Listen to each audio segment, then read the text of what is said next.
stand and remain standing.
The full court of the Federal Court of Australia is now in session. Be seated, please.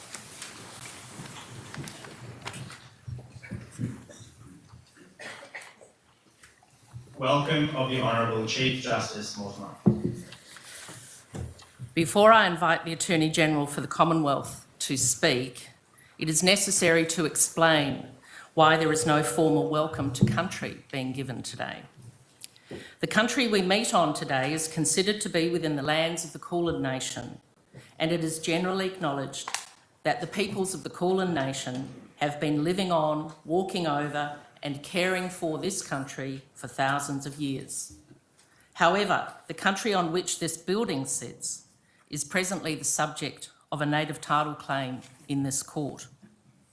A representative of each of the 3 First Nations groups in that claim was invited to attend today, and 2 representatives are present. I acknowledge and pay my respects to all members of those 3 groups. Once the native title claim is resolved, I look forward to future ceremonies in this building, including a welcome in the customary way, and I look forward to this building proudly displaying appropriate recognition of the fact that it sits on the country of First Nations peoples. Mr. Attorney for the Commonwealth. May it please the Court. First, I acknowledge the peoples of the Kulin Nation, the traditional owners of the land on which we meet, and pay my respects to their elders, both past and present. I'd also like to extend that respect to any Aboriginal and Torres Strait Islander peoples present today. It's a great privilege to be here to congratulate Your Honour on your appointment as the Chief Justice of the Federal Court of Australia, the 5th Chief Justice to lead the Federal Court and the first female Chief Justice of the Court since it was established in 1976. The significance of your appointment cannot be understated.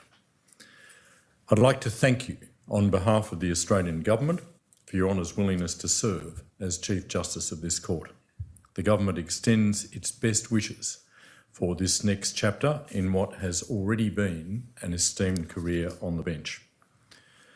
Your Honour's appointment to this Court is another success in a distinguished and illustrious career. That so many of your colleagues in the judiciary and the legal profession are here today shows the high regard in which your colleagues hold Your Honour.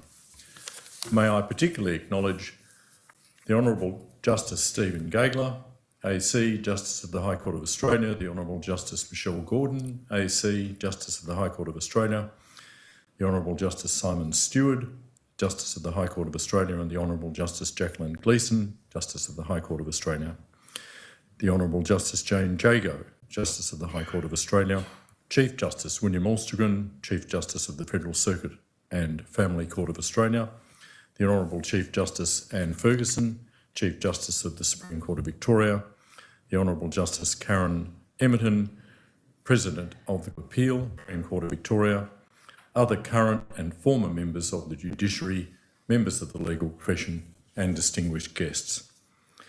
May I also acknowledge the presence of Your Honour's family, who proudly share this occasion with you, in particular your son Bryden, your daughter Hayley, your daughter-in-law Christina, and other members of your family and friends. I'm told that Your Honour was an inquisitive and energetic child. During your childhood in New Zealand, Your Honour spent many hours outdoors, climbing trees and fishing. Your Honour is also known to have inherited your father's gymnastic skills. The flexibility and dynamism inherent in that sport is now reflected in your ability to view the legal matters before you from all angles. Your Honour was an enthusiastic student during your school years and was known for a meticulous approach, formidable work ethic and evident attraction to issues of social justice. Those who knew you during that time describe Your Honour as personable and as an incisive thinker with a deep sense of moral purpose, and note that those qualities are exemplified in the professional accomplishment we celebrate here today. Your Honour's passion for the law began at a young age, having decided at the tender age of 13 that you wanted to pursue a legal career. In 1981, you commenced a Bachelor of Arts and Bachelor of Jurisprudence at the University of Auckland. Fortunately for us, in 1983 you crossed the Tasman to continue your legal studies at Monash University. There you achieved the rare distinction of graduating with the Supreme Court Prize in both of your degrees. Your Honour eschewed an offer to join one of the major commercial firms, a well-trodden path for such a high-flying graduate. Instead, in 1987, you did your articles with Gordon Goldberg of Goldberg and Windows Solicitors in Richmond. There Your Honour gained an early appreciation for the way in which the law affects the lives of ordinary people. After your articles, Your Honour took up an associateship with Justice Sir Gerard Brennan, AC, KBE, QC, of the High Court of Australia.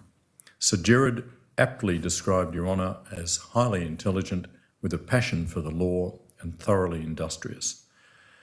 In 1989, you were called to the Victorian Bar and you were appointed Senior Counsel in 2003.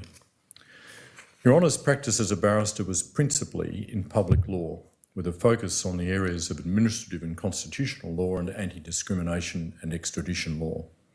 However, Your Honour could easily turn your hand to any area of law and had an unerring forensic capability when examining witnesses.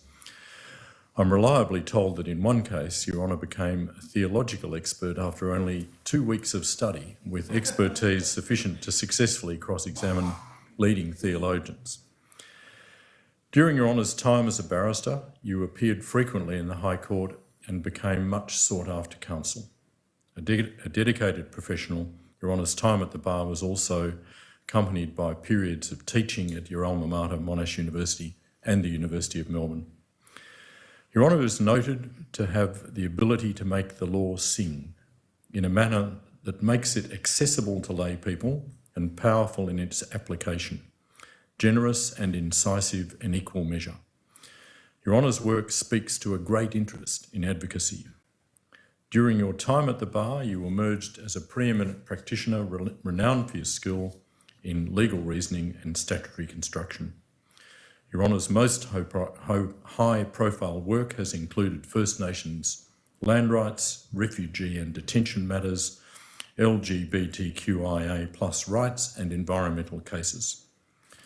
Your Honour has received many awards, including the Law Council of Australia's President's Medal, the Tim McCoy Award for Community and Legal Work, the Law Institute of Victoria President's Award and the Australian Human Rights Commission Law Award.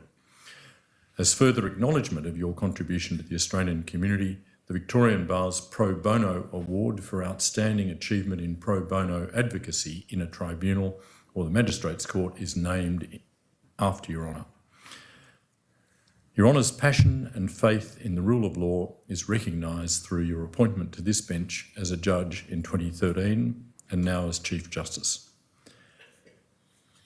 Throughout your career, Your Honour has been known for the compassion you demonstrate towards not only clients but also your colleagues within the legal profession.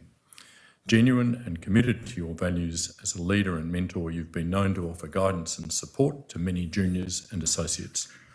Your Honour's efforts in this area are seen in the personal and professional accomplishments of those who come after you, a legacy of your belief in the law as a mechanism to contribute to the community. Your Honour's impact continues following your appointment as Chief Justice of this court. As the first female appointee, Your Honour continues to pave the way for those who follow in your footsteps. Your Honour is known as a great lover of the outdoors, a continuation of a childhood spent near the coast. Your adventurous spirit is seen manifest in your passion for hiking, skiing and kayaking with your dog Cheska. You also took up surfing in your 40s, not willing to wait on the beach while your family rode the waves. In your personal time, Your Honour has also developed a skill for wildlife photography, driven, I understand, by a great and long-held love of animals.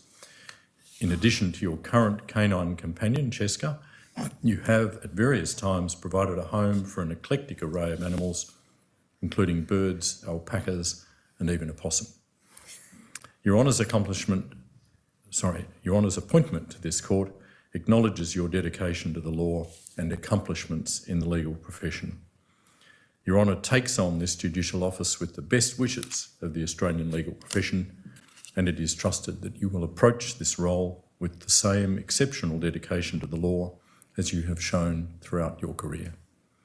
On behalf of the Australian Government and the Australian people, I extend to you my sincere congratulations and welcome you as Chief Justice to the Federal Court of Australia. May it please the Court. Thank you very much, Mr Attorney. Mr Dunning, President of the Australian Bar Association. May it please the Court, it is my privilege and pleasure in equal measure to extend a congratulations on behalf of barristers throughout Australia on your appointment today, Chief Justice Mortimer. Chief Justice, Justices of the Federal Court, Justices of the High Court, Chief Justices, distinguished guests all. Today is an important day, indeed a historic day, in the life of this large national court, which is fundamental not only to the third arm of government, but because of the important place it has in the lives of so many Australians across its ranging jurisdiction. We gather here today, though, to recognise in one exceptional public service to the judiciary as a judge of this court. Chief Justice Mortimer, excuse me.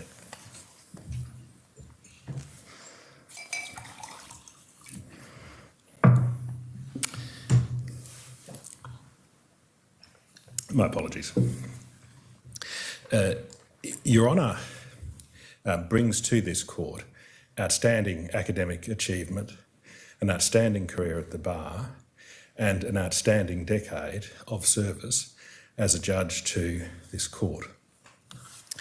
It is, as the Commonwealth Attorney has noted, a notable feature that Your Honour is the first female Chief Justice of this court, following in the footsteps of the late Sir Nigel Bowen, the Honourable Michael Black, who is here today, the Honourable Pat Keane and the Honourable James Alsop. But if we may respectfully suggest, what is genuinely remarkable about that is not that Your Honour is a female. Your distinguished academic performance, your exceptional career at the bar, your exceptional career on the court explains Your Honour's appointment. But it's reflective of the fact that this court now has more than a third of its members as females and is heading towards the balance, diversity in all matters to which we all strive. It's customary on days like today to speak of some of the cases that a judge has been involved in. Can I pick out two? Your Honour was in the full court of this court in the decision in Timber Creek, a case that was most important to First Nations people, and a case that was ultimately taken and approved in the High Court. Your Honour sat at first instance in a number of significant native title cases, including Dewale and Western Australia, in relation to the fact that mining leases did not extinguish native title. Again, a matter that has played an important role in the progress towards unity in our community. And finally, Your Honour was the trial judge in what we all call Palm Island. Indeed, I had a brief cameo appearance before Your Honour in Palm Island. Those cases are all exemplars of the fact that Your Honour brought your powerful intellect, your sense of humanity and your personal decency to the disposition of the dispute before you to show that fidelity to principle and the attainment of justice are true companions. I was given an injunction last week, both as to the length of this speech and its content. Barristers are, of course, notoriously poor with both. I trust that I will not trespass on the former and will not take too great a liberty in what I'm about to say in relation to the latter. Chief Justice Mortimer, it is a singular honour and privilege and distinction to be chosen as first amongst equals in such a distinguished court. Your Honour should be rightly proud of the effort that has brought you to today. Nobody, if we may respectfully suggest, gets to a day like today without the love and the support of family and friends. And your family and friends should be rightly proud of where Your Honour sits today. Indeed, Your Honour's children's own accomplishments and the diversity of them speak to the breadth of Your Honour's interest in life. Chief Justice, on behalf of the Barristers of Australia, can we again thank you for agreeing to accept this service, acknowledge the great contribution you have made to the life of this court, and in particular in the three exemplars I gave of Your Honour's performance in the court. They serve to recognise the important role this court plays in bringing us to peace with our First Nations peoples. It is right that I acknowledge First Nations peoples throughout Australia on behalf of barristers throughout Australia, and hope that the references to the cases Your Honour has been in are a reminder to all of us of the effort each and every one of us must take to bring such peace. Finally, Chief Justice, may I wish you many happy years as Chief Justice of the Federal Court. May it please the Court. Thank you, Mr Dunning. Ms Bennett, Vice President of the Victorian Bar Association.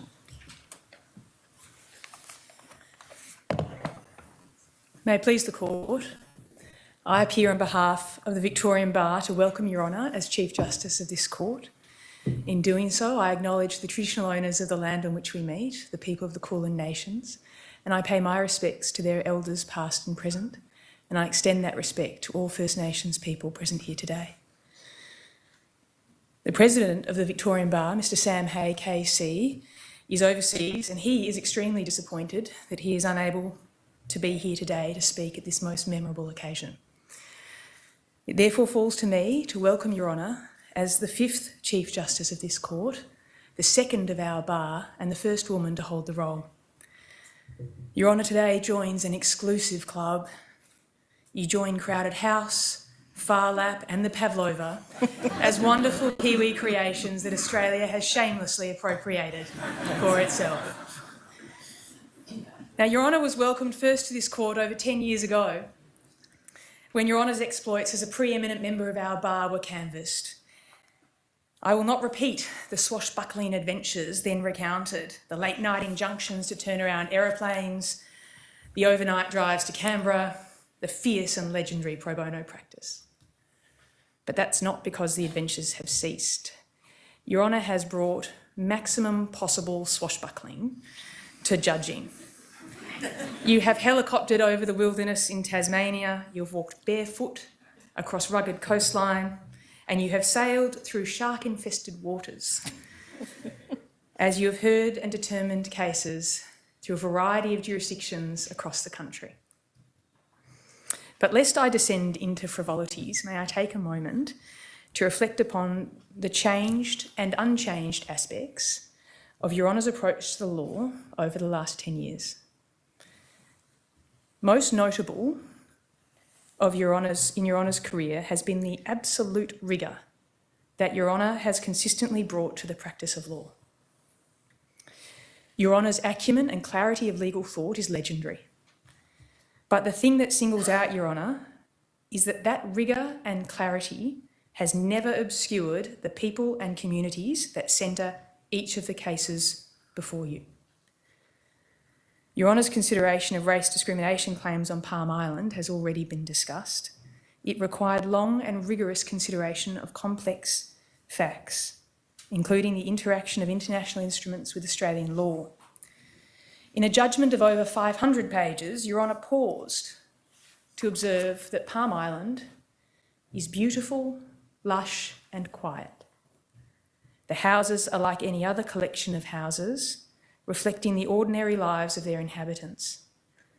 There are children's bikes and toys outside, dogs ambling around or sitting in the dirt or the shade, unfinished building projects apparent at some houses, cars parked, boats on trailers, gardens in various states of care and wilderness.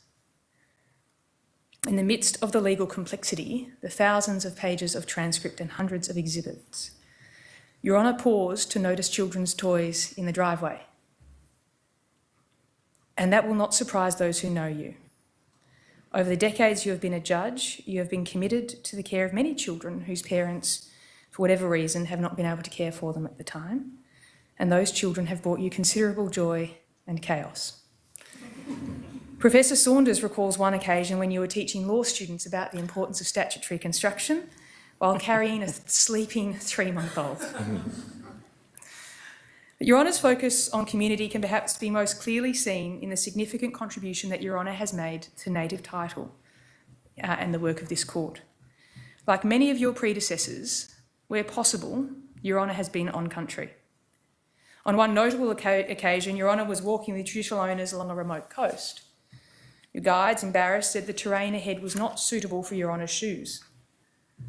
To the considerable shock of all present, Your Honour happily continued barefoot. Your Honour has always been able to marry the dignity, seriousness and importance of the work of the court with the empathy and mutual respect for all who come before it, and most of all work to ensure that it is accessible and comprehensible for all. Another continuity between Your Honour's time at the bar and on the bench is your prodigious work ethic. As a judge, the pace has never slackened. Your Honour has steadfastly considered and managed the cases before you. Your Honour's colleagues have described you as a force of nature, which I have chosen to interpret as a compliment. And they have described your efforts as being beyond human. That drive contributed to the conclusion of a native title claim concerning disputed boundaries that had been ongoing for centuries, and then for 28 years in this court. The lawyers and claimants say that they saw Your Honour as the driving force behind the conclusion to that long-running and difficult proceeding. Your Honour's dedication and respect for community even extended to eating nearly raw kangaroo proffered by a traditional owner, despite decades of vegetarianism. I turn now to the institution which Your Honour now leads.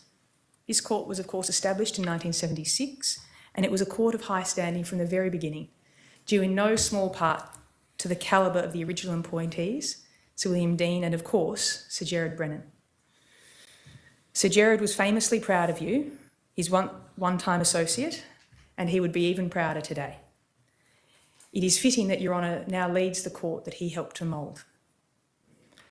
In reflecting upon the creation of the Federal Court, Sir Gerard wrote that the original estimates for a court of federal jurisdiction would involve only 4 judges, an estimate that surely rivals IBM's calculation that the total worldwide market for personal computers would be 5. Today, the Federal Court is a key institution that ensures the rule of law prevails. It is a court of varied and significant jurisdictions, but all of which are capable of fundamentally affecting lives in profound ways. And Your Honour's history as a barrister and then a judge of this court give the community great confidence that under Your Honour's stewardship, the court will never lose sight of that critically important fact. But that does not mean there will not be changes. I'm told that one of your juniors who appeared before you as a judge accidentally addressed Your Honour as Debbie in court. The barrister was horrified and followed immediately with, "I mean, Your Highness." Your Honour did not contradict her, and one is left to wonder if it could perhaps catch on. I'm likewise sure that your brother and sister judges will learn to love the compulsory yoga classes that will no doubt start their day from here on out. But whatever changes Your Honour brings, the bar is quietly confident that as the court takes the next steps under your leadership, the practitioners appearing before you will seek to reflect the work ethic and the human centricity that Your Honour has modelled as a barrister and then as a judge. And I'd like to acknowledge as well those who've travelled to be here today. Your daughter Hayley, a leading cosmologist, has taken a break from the mysteries of the universe in Chicago to be here. And likewise, I welcome your son Bryden, recently returned to Melbourne from the pro golf circuit. Your daughter-in-law Christina, an American who is reasonably bewildered by all of this bowing. I recall meeting your sister on the occasion of your initial appointment, and she told me about her pride in your appointment and how proud your parents would have been had they been here. And I'm sure that holds true for today. Before closing, I would like to say thank you on behalf of those members of our bar that Your Honour taught or led. You remain a figure of some inspiration to us, and for that you have our gratitude. So on behalf of the Victorian Bar, we look forward to your leadership of this court. I wish Your Honour a long and honourable career as Chief Justice. May it please the Court. Thank you very much, Ms Bennett. Mr Murphy, President of the Law Council of Australia.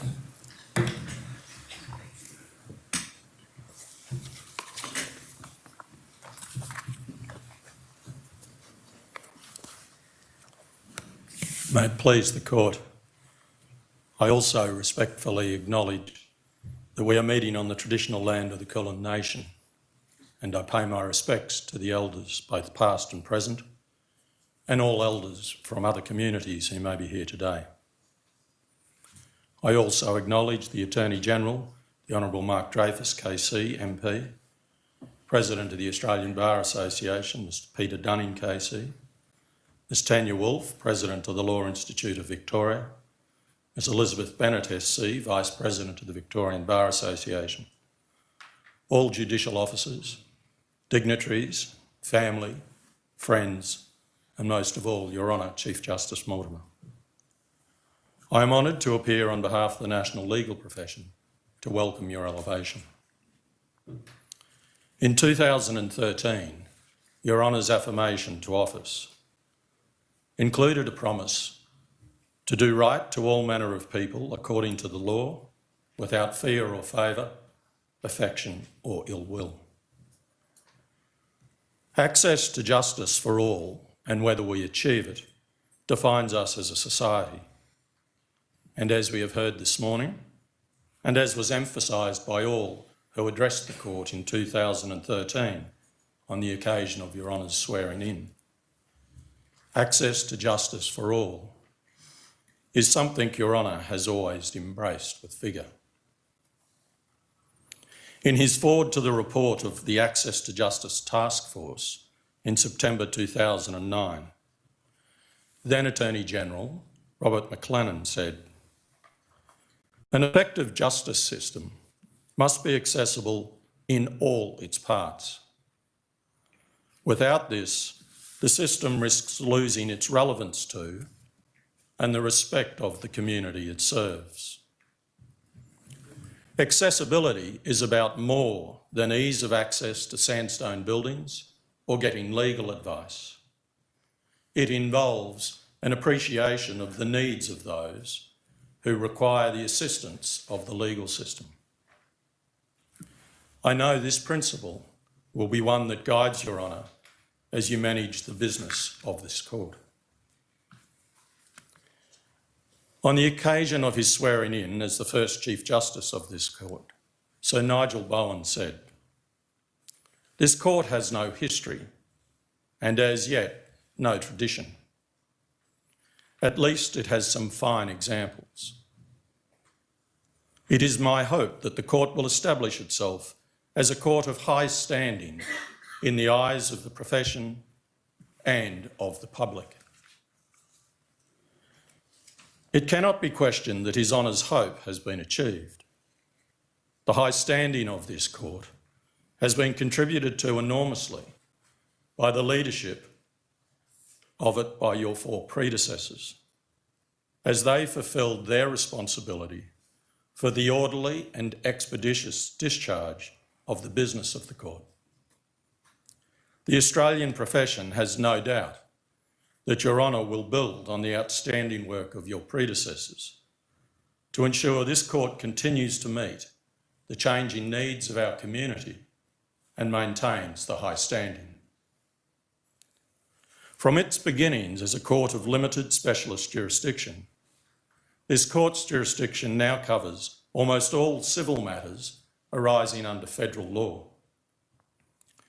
Just as the law does not stand still, neither does the court's jurisdiction, nor does what constitutes true access to justice. The demands on our justice system and how justice is accessed has undergone an incredible transformation in recent years, and our journey is not yet over. There are many challenges ahead. This court's ability to respond remains abundantly clear.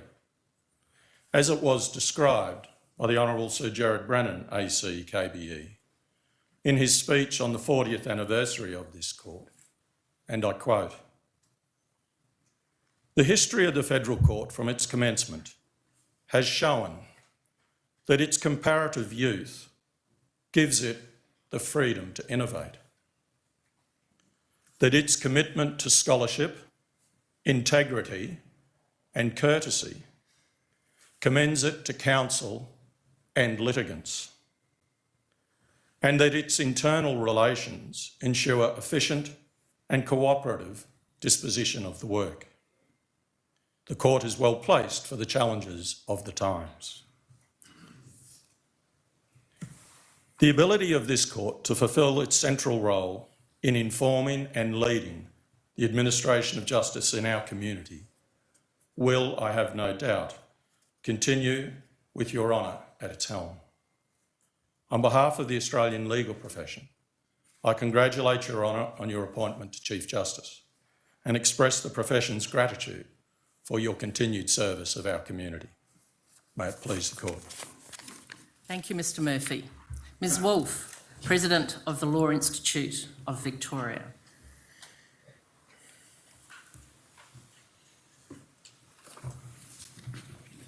May it please the Court. I echo the sentiments expressed by my colleagues before me in respectfully acknowledging that we are meeting on the traditional lands of the peoples of the Kulin Nation. I recognise their continuing connection to land, water and community and extend that respect and acknowledgement to any elders and First Nations people here today.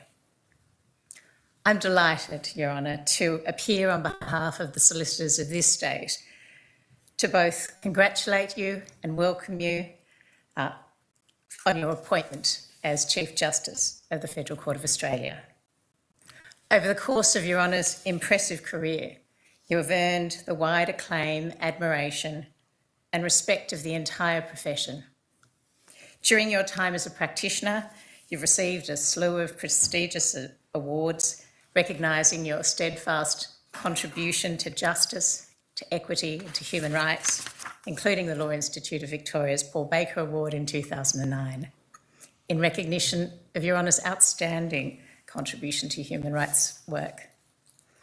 Since your appointment as Judge of this court, Your Honour has continued to shape and develop federal law with profound impacts on the physical and economic fate of individuals and businesses, the environment, native title, and the principles of justice and equality that underpin our democracy. You now take on the leadership of this court, an institution that for almost 50 years has played an important role in our community and our justice system. The Federal Court is a crucial national arbiter of disputes in an increasingly complex and challenging social, business and legal environment. As society changes and evolves, the court must secure and promote justice while engaging with issues that were largely inconceivable half a century ago. We're living through a period of unique uncertainty and change. Society is adapting to rapidly evolving and disruptive technologies, and in many instances, the law is playing catch-up. To the ramifications of artificial intelligence, including the ubiquitous chat box, ChatGPT, to defamation and incitement through social media, and to the social impact of instant mobile lending services like Before Pay and After Pay. And with these technologies come other risks: cybercrime, data breaches and identity theft. We can anticipate complex issues arising out of accelerating climate change. And as the nation seeks to promote justice and recognition of our First Nations people, redressing the injustices of the past, including through native title, claims will be especially urgent and important. This court, like all our courts, faces both challenges and opportunities to ensure justice for all, particularly for those who lack the material resources and are unable to access legal aid. Developing technological infrastructure and embedding the advancements achieved through COVID will also remain important. In this court and under your leadership, we can meet these challenges with precision, expertise, thoroughness, and importantly, fairness and compassion, with the best attributes that both Your Honour and the Federal Court exemplifies, and which it strives to promote within and beyond this court. In closing, we congratulate Your Honour on your appointment as Chief Justice of this esteemed National Court. We wish you a long, satisfying and rewarding tenure in your new role. And we very much look forward to working with you as the Federal Court heads towards its 50th year. May it please the Court. Thank you very much, Ms Wolfe. Mr Attorney and each of the speakers, thank you very much for your kind words. I extend my gratitude to all who have taken the time to attend this ceremony today. Chief Justice Kiefel and Justice Edelman have sent their apologies for not being able to attend. There are many distinguished judges and former judges in this room, and I am honoured by the presence of each and every one of you. It is a humbling experience to look out at professional colleagues, family and friends who are here. I also thank my colleagues from the court who have taken the time to sit with me today, whether personally or remotely. The court's ability to live stream this ceremony is something for which I am very grateful. Today is another step in the history of the Federal Court, a court which serves the Australian community. And it is important that all members of the Australian community who want to witness this step can do so. At a personal level, I have friends and extended family watching here in Australia, in mainland United States, in Hawaii, in Zambia, and of course all my whānau in New Zealand. Neither of my own parents, Bet and Ted Mortimer, lived long enough to see my first appointment to this court. I've attempted to live by their grounded and compassionate values and their determination to live a straightforward and materially modest life. My elder sister Jackie, my only sibling, was at my welcome in 2013. However, she died unexpectedly in October 2020, and it's tough that she's not here today. I thank my former partner, Mark McPherson, for his support over more than 25 years of marriage and for his close and sustained commitment to raising our two children, Bryden and Hayley, who are here today. We are both so proud of you. Bryden's partner, Christina, is here, and Hayley's partner, Eric, is watching from Hawaii.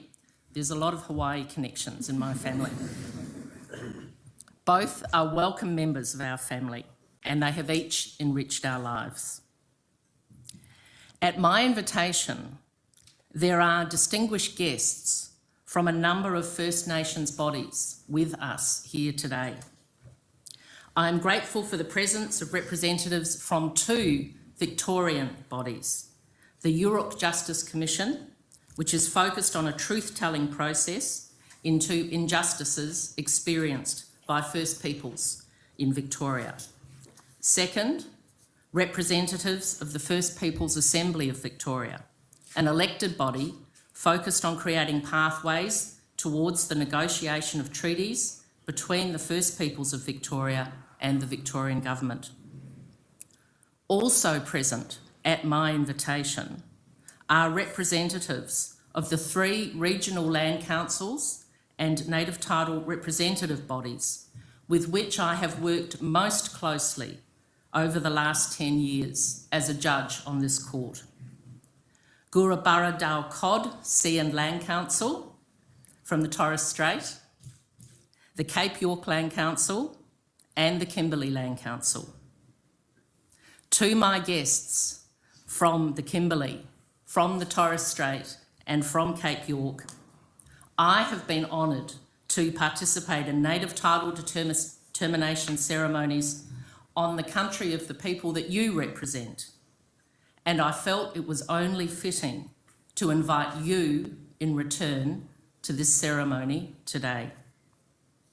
I consider it is important that a ceremony such as today's includes and pays respect to invited guests representing at least some of the First Nations peoples of this country. From First Nations peoples over the last decade, I have learnt much about the role of elders, their wisdom and their generosity of spirit in sharing what they have learned with younger generations. There are parallels in the practice of the law.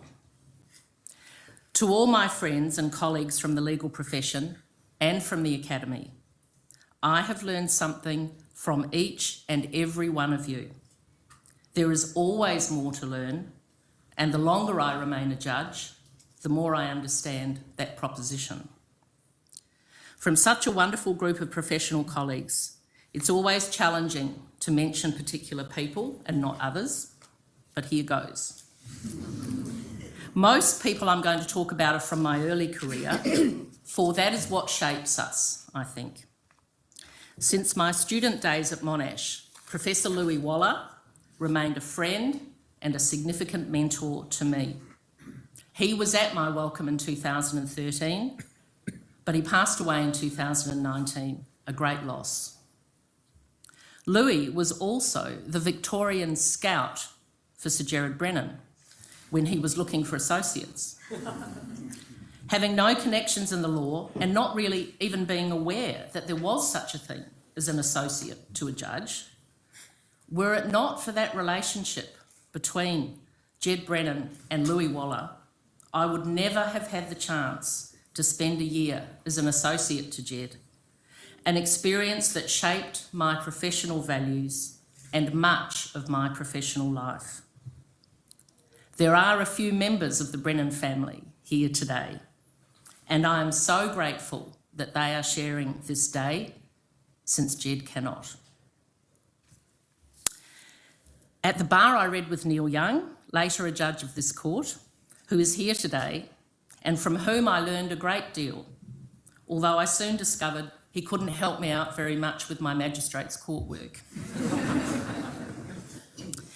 In my time on this court, I've had the benefit of his fine advocacy, and I still admire it. Finally, I want to acknowledge my dear friend and colleague, Emeritus Professor Cheryl Saunders, who is here today. I met Cheryl when she was my client in the long-running Hindmarsh Island trial before John Von Duser, a judge of this court, in the Adelaide Registry. We have talked and we have taught and we have thought together ever since.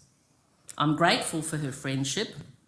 Her remarkable insight into so many aspects of the law never ceases to amaze me. I regard this court as my professional home, not just because of the last 10 years. so many of my memorable cases as a junior and as senior counsel took place in the Federal Court. My colleague and friend, Alberto Zinser, who has travelled all the way from Mexico to be here today, will recall the many battles fought in the extradition and immigration jurisdiction of this court for our mutual clients. And it was in this very courtroom that I appeared as a junior to Gavin Griffith and Jack Fagenbaum in the full court appeal in the Tampa litigation. Chief Justice Black was presiding, with a very long line of silks and juniors at the bar table.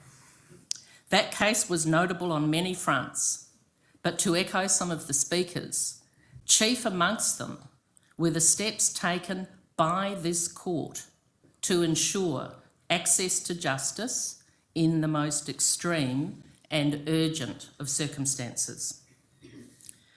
When I think back to the long list of distinguished judges I appeared before in this court, and the distinguished judges with whom I've sat over the last 10 years, it is a mind-altering experience to be here in the middle of this bench today.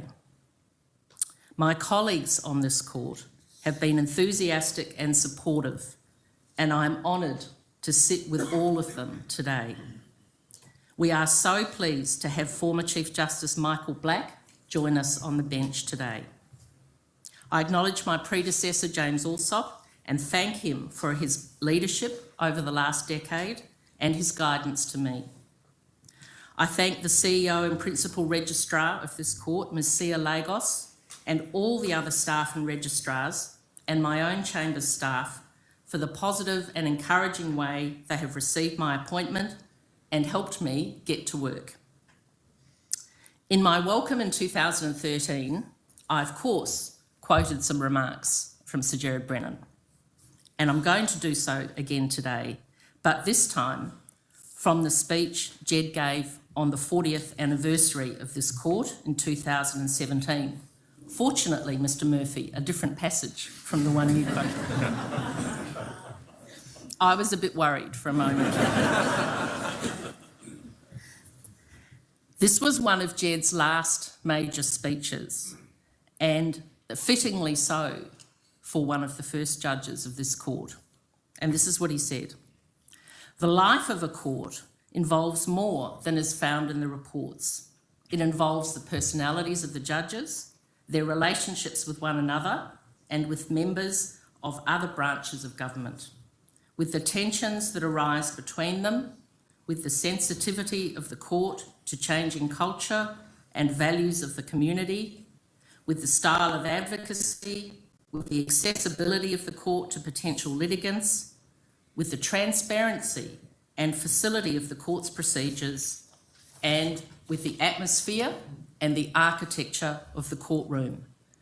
These are factors which shape the role that a court may play in the history of a nation. I aim to pay attention to all those factors in my leadership of the court. The judges and all staff of this court take pride in continuing to make a contribution to the administration of justice in Australia. Today we can reflect on what holds us together as we undertake that task. And in this magnificent building, I ask you all to pay attention to the inspired conception of Michael Black to have the words of the Australian Constitution written on the windows, thus wrapping the Constitution around this court and around the other courts in this building, the physical manifestation of a legal truth. Thank you very much for this welcome. The court will now adjourn.